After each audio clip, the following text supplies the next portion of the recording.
Hi students, today I am going to discuss KSET 2020 spectroscopy question and answers. So first question is, proton and phosphorus NMR spectra of PH3 PASPIN consists of. The correct option is a doublet and a quartet. So we know that proton is having spin of half, whereas 31 phosphorus is also having spin is equal to half. So hence, if we record proton NMR and phosphorus NMR, we are going to get doublet and a quartet. So if we record proton NMR and we can apply n+1 rule, so we are going to get 1:1 doublet signal. And if we record phosphorus NMR for PASPIN, and since it is also having I is equal to half, then we can apply n+1 rule. So it is going to give 4 signals and the intensity will be 1:3:3:1 and signal will be quartet. So correct option will be a doublet for NMR, proton NMR, and a quartet for phosphorus NMR. Next question, the spin selection rule for electronic allowed transition and NMR spectroscopy respectively are. Option C is correct. For electronic spectroscopy, delta S should be equal to 0, and for NMR, delta S should be ±1. So next question is, a compound with molecular mass m by z 112 is transparent in UV spectrum. In IR, it shows 2 bands at 2940 per centimeter and 1464 per centimeter. In the proton NMR, it gave a singlet at delta 1.52 ppm. So what is the compound? So the compound is cyclooctane.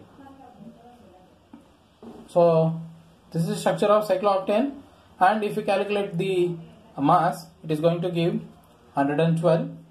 And if you see the FTIR spectra, so 2940 per centimeter corresponds to sp3 CH touch, whereas 1464 per centimeter corresponds to CH binding. And if we record proton NMR of this cyclooctane, then we are going to get a singlet at 1.52 ppm, which corresponds to 16 protons, because all the protons are equivalent. So next question, the expected apparent mass of metastable ion produced when ion having m by z 77 decomposes by loss of acetylene to m by z 51. So here the question is based on the metastable ion, and we need to find the metastable ion m by z. Correct option is B, that is we are going to get 33.4, and for metastable ion we are going to get the m by z ratio in the fractions. Okay, so how to find this metastable ion apparent mass is, here is the formula, that is m star is equal to m2 square by m1. So here m by z corresponds to phenyl cation, so it will undergo decomposition to m by z 51 cyclobutadienyl cation, and there will be loss of acetylene. So here this m by z 77 corresponds to m1 and m by z is equal to 51 corresponds to m2. So if I substitute the value of m2, 51 into 51 divided by 77, I am going to get the value, apparent mass of metastable ion will be 33.7. Next question is, which of the following ketone absorbs IR near 1750 per centimeter? So correct option will be D, that is 2-methyl cyclopentanone, and this is based on the effect of increasing ring strain on carbonyl stretching frequency. So if you take a simple ketone, it is going to have a stretching frequency, CO stretching frequency around 1715 per centimeter. So if you come for cyclohexanone, it will be around 1720 per centimeter, and if we keep on increasing ring strength, means if we decrease the ring size, that is here it is 6 membered, if we come for the 5 membered, then there will be increase in the CO stretching frequency.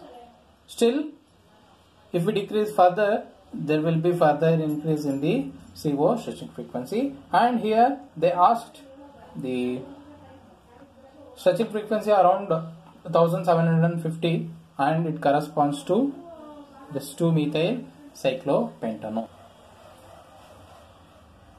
And next question is, which of the following spectroscopy can give bond length in molecule? And it is very simple. Rotational spectroscopy will give you the bond length, that is I is equal to mu r square. So from this one we can find bond length. From vibrational spectroscopy we can find bond strength. FTIR, in terms of organic spectroscopy, means we can identify the functional groups, and NMR we can assign the structure.